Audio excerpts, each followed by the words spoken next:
Throughout my lifetime, I've noticed that people-pleasing is a problem in my generation. It boggles my mind how people do things just to make others happy around them while tossing aside their own feelings. Artists have complete creative control over their work without having to rely on someone else. However, they experience this phenomena too. I'm an artist, I've experienced this, and there's others out there who have experienced it as well. I find that art is a great way to express yourself. What if I told you that you can learn to achieve self-actualization and think for yourself with the help of art? I know that sounds crazy. That says a lot considering I'm telling you this as a drawing, but it's true, and I'm going to explain why. Before getting into the experiences of myself and others in the art world, I thought I would introduce the term mental autonomy. This term originally came from philosophers Immanuel Kant and John Stuart Mill. They both emphasized concepts of rational thought and free will. According to author Kendra Cherry, autonomy is, quote, a sense of psychological freedom, choice, and control. It allows people to feel that they have a sense of power and control over their own destiny, end quote. This goes hand in hand with people-pleasing because they are polar opposites of each other. It essentially means that you make your own calls on your own terms without letting others influence your mindset, while people-pleasing is putting others' needs before your own. For instance, I remember when I was in elementary school, my classmates would ask me to do things for them. It was difficult to say no. I didn't want to hurt their feelings or think of that I'm a bad person. Back then, I didn't know people-pleasing was a thing. I thought I was being a good person by making sure everyone around me was happy. Allow me to present Abraham Maslow's hierarchy of needs. And if we take a closer look, oh, would you look at that? Self-actualization is at the top. Luckily for you, people have confirmed that art helps those who want to better their mental and emotional states. Writer Mallory Shotwell noted, quote, art can be used to express feelings and emotions, helping to better understand and cope with difficult experiences. It can also be used to relieve anxiety, improve mental health, and enhance positive self-image, end quote. In a way, art is like a guide to achieving your highest potential. Self-expression is self-actualization because of art's flexibility. Another point Shotwell explored is art should be genuine to you, not to gain. Quote, even if your work is not immediately appreciated, it's important to remember that art is subjective and should be created for yourself, not for the approval of others, end quote. Art has no rules. You get to create things you've always wanted to, on your terms.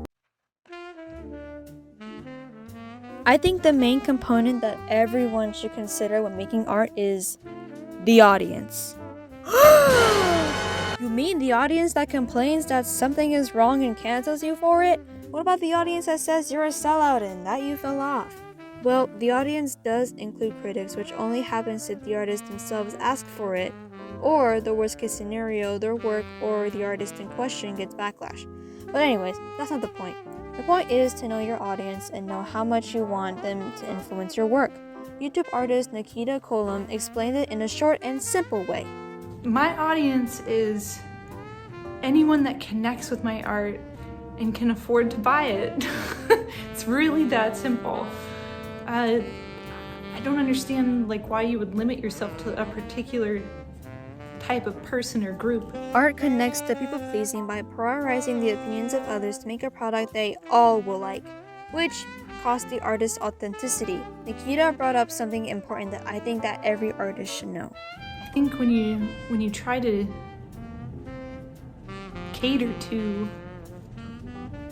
an audience, you're people-pleasing.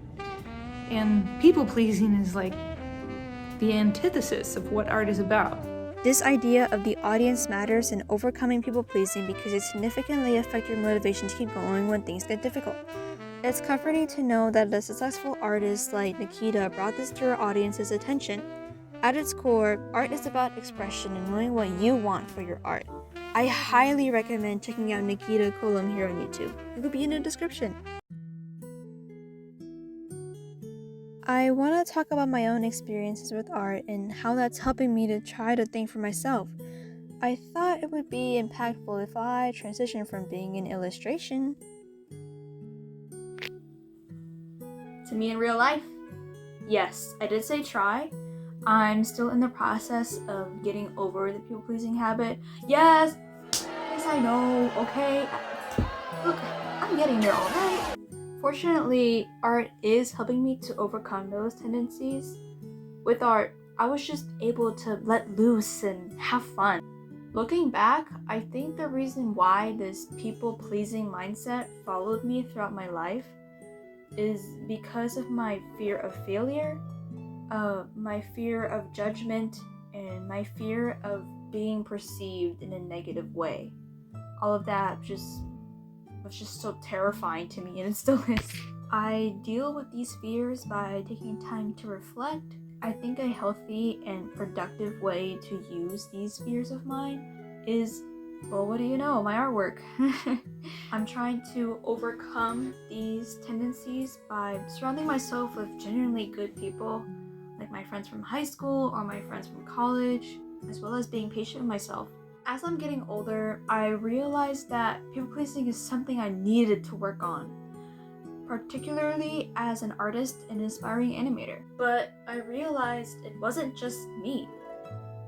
People pleasing and mental autonomy are both important parts of life, and mental autonomy itself is a kind of art.